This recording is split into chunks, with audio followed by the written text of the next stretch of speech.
Bapak, Ibu, saudara-saudari, dan anak-anakku yang terkasih dalam Tuhan. Selamat pagi, salam, dan selamat berjumpa kembali dengan program Sapaan Tuhan tiap pagi, Satu Hati dari GKJ Condong Catur, edisi Senin 22 Februari 2021, yang pagi hari ini mengambil tema Kasih Mula-Mula.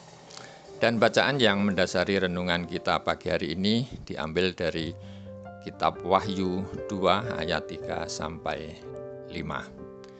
Sebelumnya marilah kita bersyukur dengan berdoa terlebih dahulu.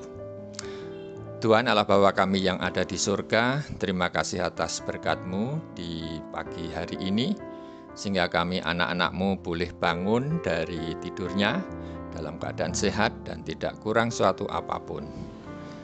Sebelum memulai aktivitas kami, perkenankan kami akan merenungkan sebagian dari firman-Mu sebagai bekal di dalam melakukan aktivitas kami pada hari ini.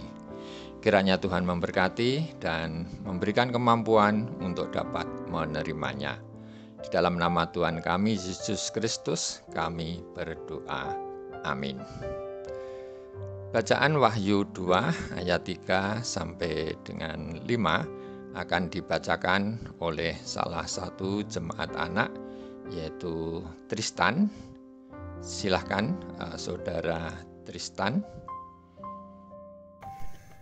Bacaan firman Tuhan pagi ini terambil dari Wahyu 2 ayat 3 sampai 5. Kepada jemaat di Efesus, dan engkau tetap sabar dan menderita oleh karena namaku, dan engkau tidak mengenal lelah.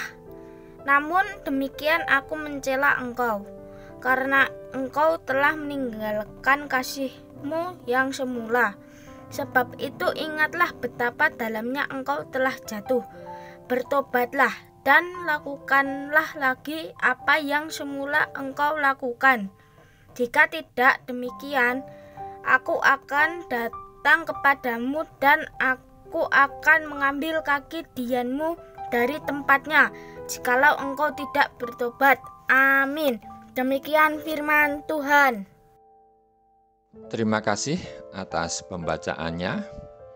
Bapak, Ibu, saudara-saudari, dan anak-anakku yang dikasihi Tuhan dan yang berbahagia.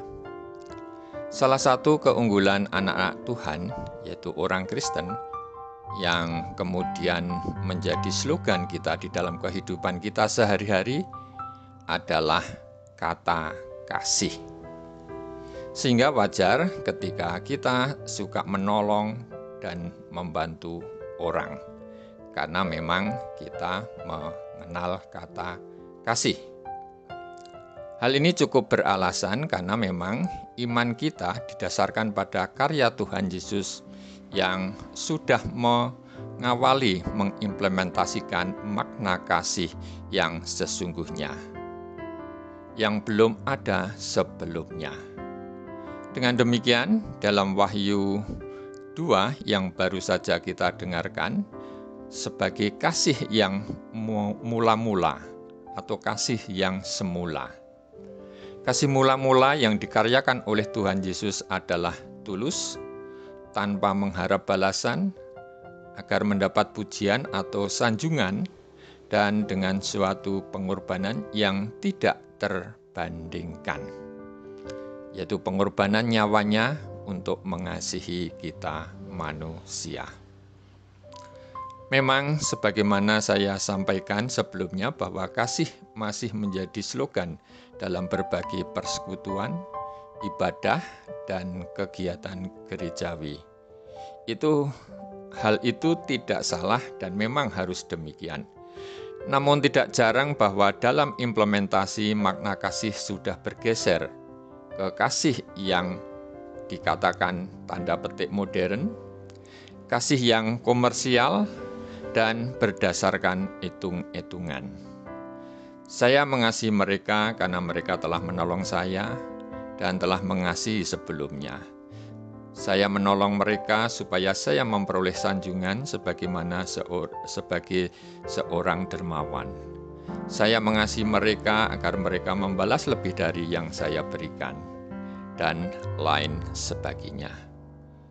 Itulah kritikan yang sesungguhnya diberikan di dalam kitab Wahyu 2 ayat 4 tadi, bahwa Tuhan mencela kita karena kita telah meninggalkan kasih yang mula-mula, kasih yang semula dikaryakan oleh Tuhan. Oleh karena itu, Bapak, Ibu, saudara-saudari, dan anak-anakku yang terkasih, marilah kita mengembalikan identitas kita sebagai seorang Kristen tentang kata kasih ke makna yang sesungguhnya, yaitu kasih yang semula, kasih mula-mula, kasih yang didasari pada pengorbanan Juru Selamat kita Tuhan Yesus Kristus. Melalui pengorbanan, kasih tanpa pamrih, sebagaimana yang juga sudah disampaikan dan dikaryakan oleh Tuhan Yesus sendiri. Ketika kita semua mampu mengimplementasikan makna kasih yang semula itu, yang sesungguhnya itu, maka kita yakin bahwa kedamaian dan kebahagiaan berada di dalam kehidupan kita, baik dalam kehidupan keluarga, bergereja, dan bermasyarakat. Kiranya Tuhan menolong kita. Amin. Mari kita berdoa. Terima kasih Tuhan, Engkau telah membekali kami dengan firman-Mu. Berkati dan tuntunlah kehidupan kami hari ini, agar kami mampu memaknai slogan kasih sebagaimana Tuhan berikan kepada kami, dan mampu menerapkan kasih yang semula dalam keluarga, teman, dan dalam masyarakat secara benar. Di dalam nama Tuhan kami, Yesus Kristus, kami berdoa dan bersyukur. Amin. Demikianlah sekilas dan renungan yang dapat kami sampaikan. Amin.